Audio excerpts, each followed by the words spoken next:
جو کہ ہم لوگ بہت کرتے رہتے ہیں، سارے کام ہمارے دنیا کے ہوتے رہتے ہیں، صرف ایک ہم سے نمازوں کی پابندی نہیں ہوتی. تو کوشش کیجئے نمازوں کی پابندی کیجئے. مغرب کے بعد سونا. مغرب کی نماز کے بعد بعض بچے ایسے ہوتے ہیں گھروں کے اندر، ہمارے اور آپ کے گھروں میں آپ غور کریں تو آپ دیکھیں سارا دن بچے کھیلتے رہتے ہیں، اسکول سے آئے مدرسے سے آئے کھیل کود میں لگ گئے اور بعد مغرب کے سو جاتے ہیں، اور پیرنٹس بھی سوچتے ہیں کہ چلو تھک گیا ہے بچہ اس کو سونے دو. تو یہ بھی وجہ ہوتی ہے کہ تنگ دستی گھر کے اندر آتی ہے، بعد مغرب کے سونے مت دے. ننگے سر بیت الخلا جانا. چھوٹے اسکارف بنا لیں. پہلے بھی میں نے آپ کو اپنی ویڈیو میں بتایا تھا، خاص کر لیڈیز کے لیے، خواتین کے لیے، کہ وہ کوئی نہ کوئی دوپٹہ ایسا بنا لیں، کوئی نہ کوئی اسکارف ایسا بنا لیں. ویسے تو سارا دن ہی اللہ تعالیٰ نے عورت کے لیے کہا ہے، حکم ہے کہ اپنے سر کو ڈھک کے رکھے، کیونکہ شیطان عورت کے اوپر جلدی اٹیک کرتا ہے، حملہ کرتا ہے. تو کیا ہی اچھا ہو کہ اگر ہم سارا وقت اپنے سر کو اسکارف سے کور رکھیں. تو کوشش کیجئے اپنے گھر کی بچیوں کو بھی یہی چیز سکھائیں. شروع سے بچپن سے آپ عادت ڈالیں گی تو آگے جا کے ان کے اندر یہی عادت رہے گی. فقیر کو جھڑکنا. فقیر آپ کے دروازے پہ اگر آتا ہے اور آپ کے پاس کچھ بھی نہیں ہے نا، تو آپ اس کو نرم لہجے سے منع کر دیں، اس کو جھڑکے نہیں، غصہ مت کیجیے. یا ایسا ہوتا ہے نا کہ ہم نے اس کے منہ کے اوپر کس کے دروازہ بند کر دیا، ایسا کچھ مت کیجیے. جھوٹ بولنا جو کہ ہر گھر میں ہی بولا جاتا ہے، تقریباً بولا جاتا ہے، اور ہم اس بات کو اگنور نہیں کر سکتے. بولا جاتا ہے جھوٹ کی عادت آپ اپنی زندگی سے نکال دیجیے. اولاد کو گالی دینا.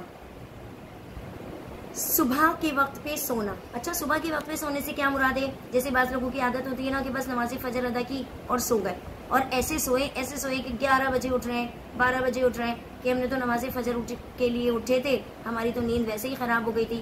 اور بعض خواتین کی بھی عادت ہوتی ہے بچوں کو اسکول بھیجنے کے بعد آرام سے دروازہ بند کرتی ہیں، گھر بند کرتی ہیں اور سو جاتی ہیں. تو اس سے بھی تنگ دستی گھر کے اندر آتی ہے. اہل و عیال سے لڑتے رہنا. اپنے گھر کے ماحول کو اتنا اچھا بنائیں کہ لڑائی جھگڑے کی نوبت ہی نہ آئے. لڑائی جھگڑا ویسے بھی گھر میں، اگر ہمارے گھر میں لڑائی جھگڑا رہتا ہے تو ویسے ہی ذہنی ڈپریشن کا ہم شکار ہو جاتے ہیں. تو کوشش کیجئے کہ گھر میں لڑائی جھگڑے کو بالکل نہ ہونے دیں، ختم کر دیں. آپس میں تو میں جو چلتی رہتی ہے اس کو ختم کر دیں. کھڑے ہو کر نہانا. اکثر والداؤں کو بھی میں نے دیکھا ہے، میں دوسروں کے بارے میں کیوں کہوں، میں خود یہ کام کرتی ہوں کہ جب بچے کو نہلانا ہوتا ہے تو میں اسے کھڑا کر دیتی ہوں اور اس کو نہلاتی ہوں. تو کھڑے ہو کے بچے کو آپ نے نہیں نہلانا، وہی کام آپ بیٹھ کے بھی کر سکتی ہیں، اس کو بٹھا کے بھی نہلا سکتی ہیں. تو کوشش کریں کھڑے ہو کے نہ تو خود نہائیں اور بچوں کو بھی منع کریں، اور اگر کسی بچے کو نہلاتی بھی ہیں تو اس کو بھی بٹھا کر نہلائیں. کھڑے ہونے کے لیے سختی سے منع کر دیجئے. اپنے گھر کے بچوں کو بھی یہ بات سکھائیے کہ بیٹا کھڑے ہو کر. بعض گھروں میں شاور لگے ہوئے ہوتے ہیں اور بچے بڑے مزے سے جاتے ہیں شاور کے نیچے کھڑے جاتے ہیں. بچے کیا، بڑے بھی یہی کام کرتے ہیں. تو اس سے تنگ دستی آتی ہے. اس چیز کو بھی آپ نے ختم کرنا ہے. بیت الخلا میں باتیں کرنا. ویسے بھی بیت الخلا گندی جگہ ہے، شیطانی جگہ ہے، نجاست کی جگہ ہے، تو وہاں پہ باتیں نہیں کرنی ہے. بعض لوگوں کی عادت ہوتی ہے گنگنانے کی، تو اس چیز سے اپنے آپ کو محفوظ رکھنا ہے. امید کروں گی آج کی میری ویڈیو آپ کو پسند آئی ہوگی، اور جتنی بھی باتیں میں نے بتائی ہیں اگر وہ آپ کی زندگی میں شامل ہیں، اور ان باتوں میں سے کوئی سی بھی چند باتیں ہوں گی جو آپ لوگوں کے گھروں میں ہوتی ہوں گی، یا آپ خود غور کیجئے گا کہ جو باتیں بھی آپ کو میں نے بتائی ہیں وہ سب آپ کے گھر میں اگر ہوتا ہے تو اس کو دور کرنے کی کوشش کیجئے. دیکھیں، ہمارا کام ہے بتانا، آپ کا کام ہے عمل کرنا نہ کرنا. کوئی کسی کے ساتھ زبردستی نہیں کر سکتا، لیکن اگر ہم چاہتے ہیں نا کہ ہماری زندگیوں میں پریشانیاں ختم ہو جائیں، تنگ دستی سے ہماری جان چھٹ جائے، فاقے کی نوبت ہمارے گھر میں نہ آئے اور بیماریاں ہمارے گھر کا راستہ نہ دیکھیں، تو جو باتیں میں نے آپ کو بتائی ہیں اگر وہ آپ کے اندر موجود ہیں تو اس کو دور کرنے کی کوشش کیجیے. یہ مت سوچیں کہ آپ نے یہاں سے سنا اور یہاں سے نکال دیا.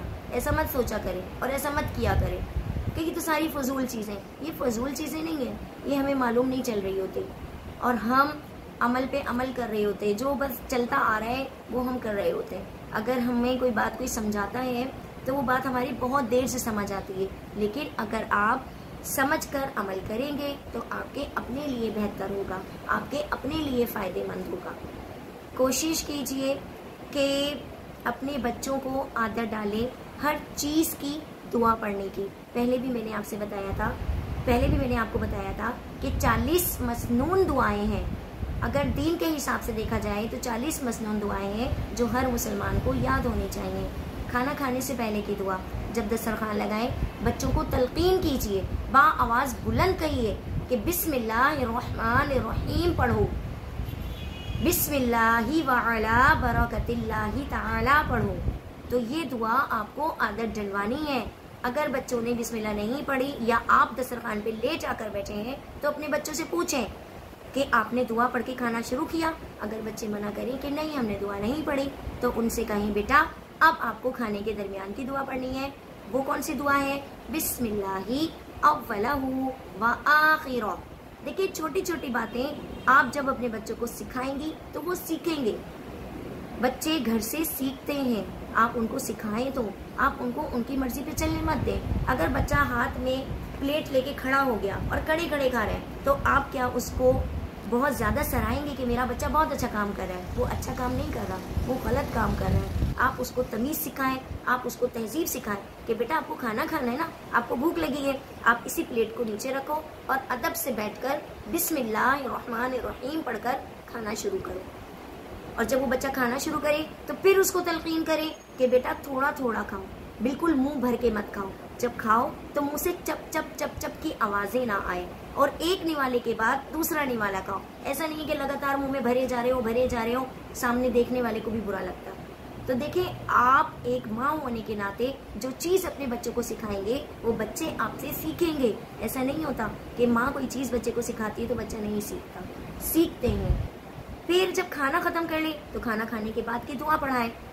آپ کو خود یہ چیزیں یاد ہوں گی، آپ کو خود یہ کام آتے ہوں گے تو آپ اپنے بچوں کو بتائیں گے نا.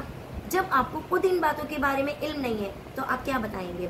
بعض گھروں میں دیکھا جاتا ہے ڈائننگ ٹیبلز کے اوپر کھانا کھانے کا انتظام ہوتا ہے، بچے ٹانگیں لٹکا کے نیچے بیٹھے ہوئے، اسکول جانے کا ٹائم ہو رہا ہے، بالکل ریڈی ہوتے ہیں، وہ شوز بھی انہوں نے پہنے ہوئے بالکل ریڈی ہیں، صرف بیگ ہینگ کرنے کی دیر ہوتی ہے اور بیٹھے ہوئے ہوتے ہیں ڈائننگ ٹیبل کے اوپر، ناشتہ کر رہے ہوتے ہیں. تو یہ بھی سختی کے ساتھ منع ہے.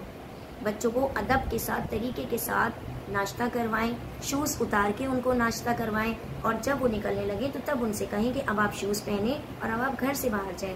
پھر گھر سے باہر جب بچہ نکلنے لگے تو اس کو اللہ کی حفظ و امان میں دیں. آپ اس کے لیے کیا کرنا ہے؟ آپ کو گھر سے باہر نکلنے کی دعا بچے کو پڑھانی ہے، گھر میں داخل ہونے کی دعا بچے کو بتانی ہے، بیت الخلاء کے اندر داخل ہونے کی دعا بتانی ہے، بیت الخلاء سے باہر آنے کے بعد کی دعا آپ نے اس کو بتانی ہے، رات کو سونے سے پہلے کی دعا آپ نے اس کو سکھانی ہے، رات کو صبح سو کر اٹھنے کے بعد کی دعا آپ نے اس کو بتانی ہے. لیکن یہ سب آپ کب کریں گے؟ جب آپ خود سیکھیں گے. جب آپ خود اس بارے میں لا علم ہیں تو اپنے بچوں کو آپ کیا سکھائیں گے؟ کچھ بھی نہیں سکھائیں گے. اسی کے ساتھ اجازت چاہوں گی، کوشش کیجئے اچھی چیزیں خود بھی سیکھیں اور اپنے گھر کے ہر فرد کو سکھانے کی کوشش کیجئے. اور اگر میری کسی بھی بات سے کسی کا دل دکھا ہو تو مجھے ضرور معاف کیجئے گا. بعض جملے انسان کے منہ سے اس طرح نکل جاتے ہیں کہ ہمیں خود تو محسوس نہیں ہوتے لیکن سامنے والے کو محسوس ہوتے ہیں. زندگی رہی تو نیکسٹ ویڈیو کے ساتھ ایک بار پھر حاضر ہوں گی. جب تک کے لیے اپنا ڈھیر سارا خیال رکھیے گا. مجھے اجازت دیں. السلام علیکم ورحمۃ اللہ وبرکاتہ.